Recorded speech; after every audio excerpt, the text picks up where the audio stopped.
बोलो विष्णु भगवान की जय। भक्तों, आज मैं आपको एक बुढ़िया और कृष्ण भगवान की कहानी सुनाऊंगी। एक गांव में एक बुढ़िया रहती थी। वो बहुत ही दान पुण्य, पूजा पाठ और कार्तिक मास में दीप दान किया करती थी और सभी को दान दिया करती थी। तो उसकी भक्ति से कृष्ण भगवान प्रसन्न होकर के एक बाल रूप में आते थे और उसके पास में एक बेला भर के खिचड़ी रख जाते थे। जब बूढ़ी माता अपनी पूजा पाठ से खाली होती थी तो वो खिचड़ी से भोग लगाती थी और फिर उस खिचड़ी को ग्रहण करती थी। तभी एक दिन एक पड़ोसी की उस पर नजर पड़ी और उसने देखा कि ये गर्मा गर्म खिचड़ी इसको कौन दे जाता है।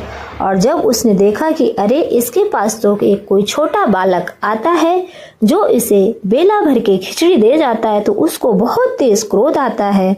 उसके मन में पाप जागृत हो जाता है और जाती है उस खिचड़ी को वो उठा करके फेंक देती है। और जब बुढ़िया माँ पूजा करके खाली होती है, देखती है कि उसे वहाँ वो खिचड़ी नहीं मिली, बेला और खिचड़ी दोनों चीज गायब हो गई, तो वो बहुत ही दुखी हो जाती है और दुखी होकर के बैठ जाती है और चिल्लाती है कि मेरी बेला और खिचड़ी कहाँ गई, मेरी बेला और खिचड़ी कहाँ गई। और वो जो पड़ोसन होती है उस खिचड़ी को बहुत दूर फेंक देती है। अब वो बुढ़िया दुखी होकर बैठ जाती है और बस एक ही रट लगाती है कि मेरी खिचड़ी और बेला कहाँ गए, मेरी खिचड़ी और बेला कहाँ गए। और आगे फिर क्या होता है, जो पड़ोसन ने वो खिचड़ी फेंकती है, वो खिचड़ी जहाँ पर गिरती है दोस्तों, वहाँ पर एक बहुत ही दिव्य अलौकिक चमकीला पुष्प उत्पन्न हो जाता है। 2 पुष्प उत्पन्न होते हैं, वो अत्यंत ही सुंदर होते हैं। और वो बुढ़िया देखती है कि ये तो पुष्प बहुत ही अलौकिक हैं।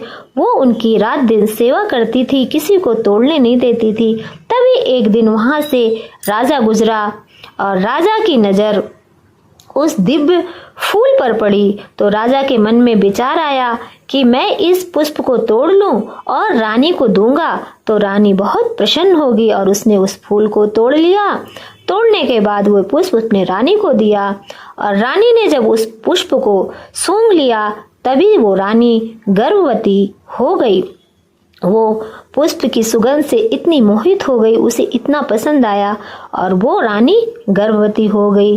कुछ दिनों बाद रानी ने जुड़वा पुत्रों का जन्म दिया और वो जो पुत्र थे वो कभी भी किसी से कुछ भी नहीं बोलते थे। लेकिन जब वो रास्ते से जाते थे और बुढ़िया माँ बोलती थी मेरी खिचड़ी बेला कहाँ गए, मेरी खिचड़ी बेला कहाँ गए, तभी वो पुत्र दोनों बोलते थे मैं ही हूँ खिचड़ी, मैं ही हूँ बेला, मैं ही हूँ खिचड़ी, मैं ही हूँ बेला। तो जब राजा को ये बात पता चली तो उसे बहुत अचंभा हुआ कि ये बच्चे तो कुछ भी नहीं बोलते हैं, इस माँ के सामने जाकर ऐसा क्यों बोलते हैं। तभी राजा ने उस बुढ़िया को महल में बुलाया और उससे पूछा। तब बुढ़िया ने उनको सारा वृतांत बताया कि वो खिचड़ी मेरी थी और किसी ने फेंक दिया, वहां वो पुष्प उत्पन्न हो गए, वो पुष्प आप तोड़ कर ले गए, उसी पुष्प को सूंघकर आपकी रानी गर्भवती हुई, उस वही पुष्प से ये 2 आपके पुत्र पैदा हुए हैं। जो ये पुत्र हैं ये कृष्ण भगवान हैं, ये ही मेरे खिचड़ी और बेला हैं। और वो बहुत प्रसन्न हो जाती हैं और बुलाती हैं उन दोनों पुत्रों को और अपने गले से लगा लेती हैं। तभी उन्हें पता चलता अरे ये तो साक्षात कृष्ण भगवान हैं, उनके पास आए हैं, एक पुत्र रत्न की तरह उनको प्राप्त हुए हैं। तभी राजा ने उस बुढ़िया को अपने गले से लगा लेते हैं और उनको मिलकर अत्यंत प्रसन्न होते हैं और उस बुढ़िया माँ को अपनी माता का दर्जा देते हैं और उनको राज सिंहासन पर बैठा देते हैं। तो इस कहानी से हमें ये सीख मिलती है कि हम जो भी दान पुण्य करते हैं वो कभी भी व्यर्थ नहीं जाता है। भगवान उसको आपको 10 गुना अनंत गुना वापस करके देते हैं। हमें कभी भी किसी का बुरा नहीं करना चाहिए। कर भला तो हो भला, कर बुरा तो हो बुरा, कभी भी किसी के साथ बुराई नहीं करनी चाहिए। बोलो विष्णु भगवान की।